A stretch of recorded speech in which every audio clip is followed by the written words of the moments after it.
avec ça d'ailleurs. Une question de Madame Pascale Martin.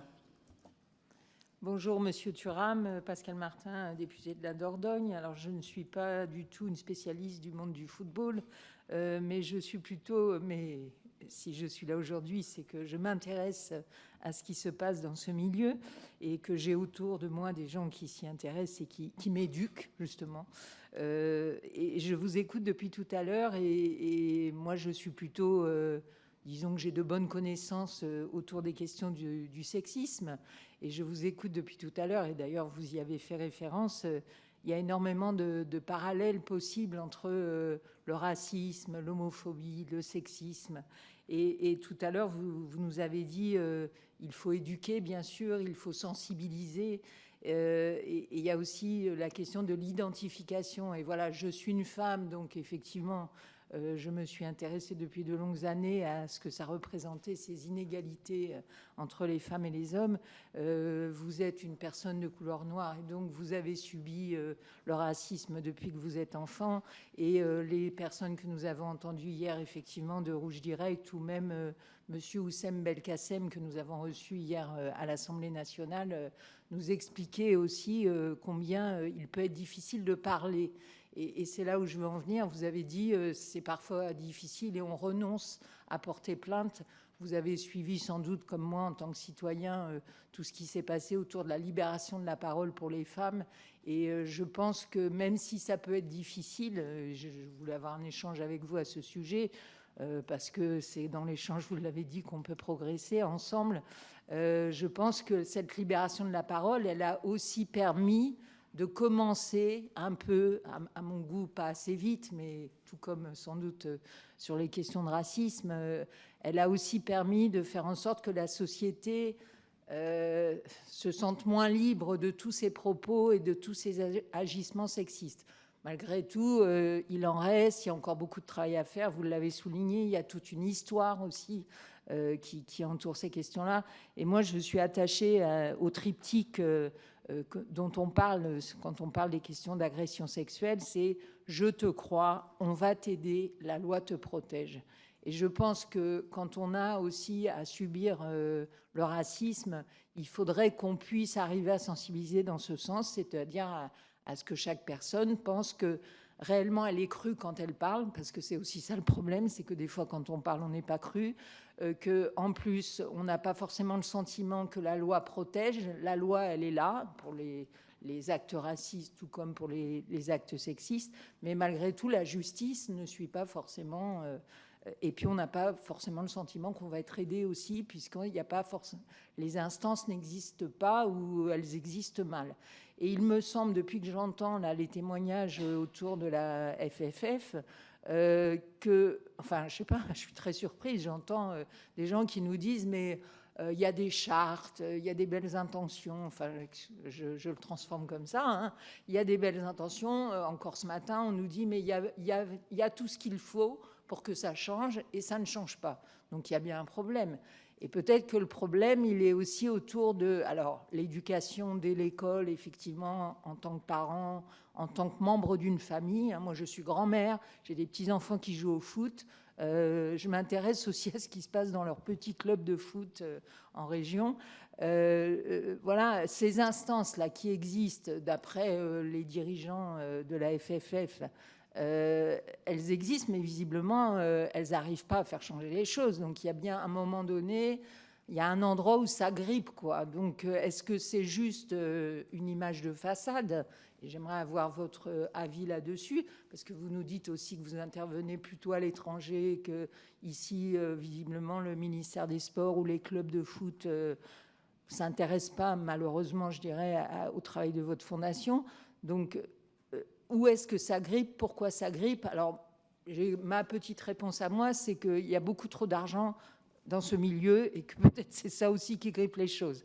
Mais voilà, votre avis là-dessus. Pourquoi, d'un côté, on nous dit il y a tout ce qu'il faut pour prévenir l'homophobie, le racisme, le sexisme, et que la réalité, c'est qu'il y a encore des gens, vous l'avez dit, qui ne parlent pas. Juste pour aller dans le sens de ma collègue, quand on a auditionné M. Le Gret, il nous a indiqué qu'il y avait eu 3 millions d'euros qui avaient été fléchés pour la lutte contre l'homophobie. Et de l'avis de toutes les assos, je crois qu'on a auditionné, ils ont dit que ça n'avait pas changé grand-chose. Donc, alors, il y a beaucoup d'argent. Visiblement, il y a des outils. Alors, on a compris qu'il n'y avait pas forcément de volonté jusqu'à présent d'avancer. Donc, où est le problème dans tout ça? Enfin, voilà. Pourquoi ça ne fonctionne pas?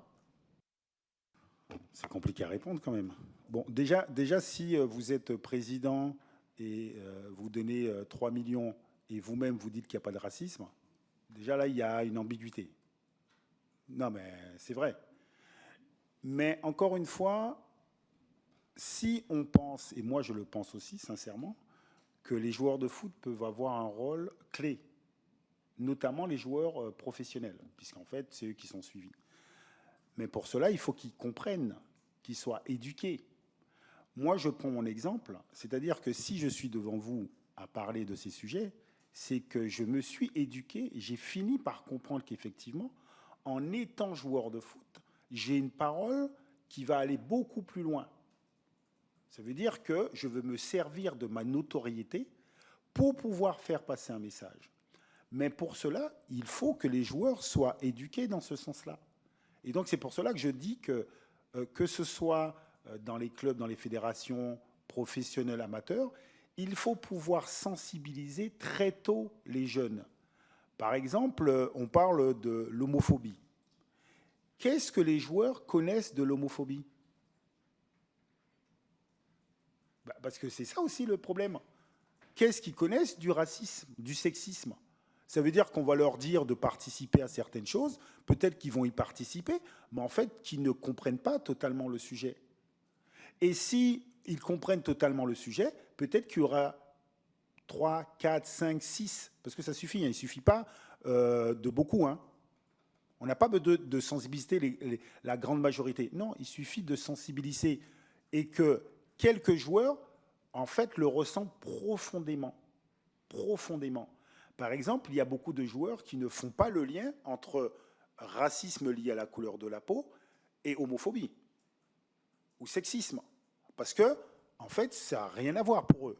Alors que nous savons qu'effectivement, il y a des liens.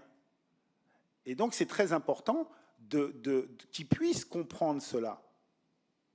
Et c'est pour cela que moi, je reste persuadé que la première des choses, c'est effectivement convaincre les joueurs, mais pour convaincre les joueurs, il faut convaincre la fédération de mettre en place certaines choses. En équipe de France, notamment, par exemple, l'équipe de France, on va prendre l'équipe de France A. Lorsque vous arrivez en équipe de France A, normalement, il aurait fallu que vous soyez éduqués déjà à travers les équipes de jeunes à prendre des positions contre les choses injustes. Mais il faut que la fédération puisse vous l'autoriser.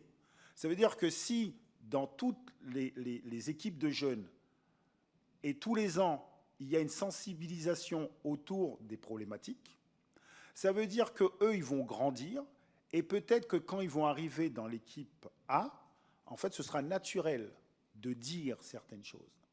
Mais vous avez été accompagné par l'institution, en fait. Et encore une fois, j'ai été joueur de foot.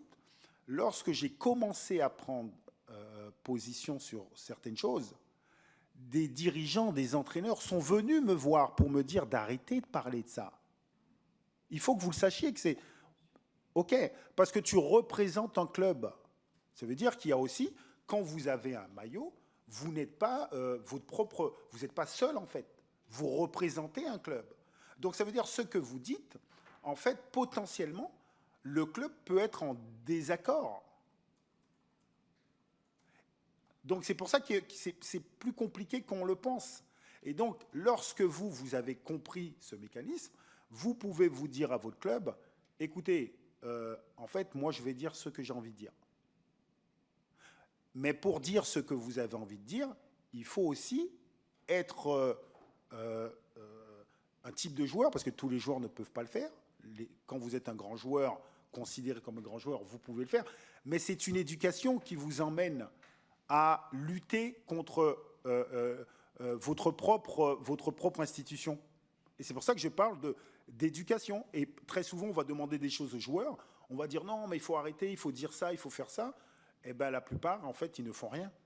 Parce qu'ils ne veulent pas de problème. Parce qu'ils savent très bien que peut-être que le club ne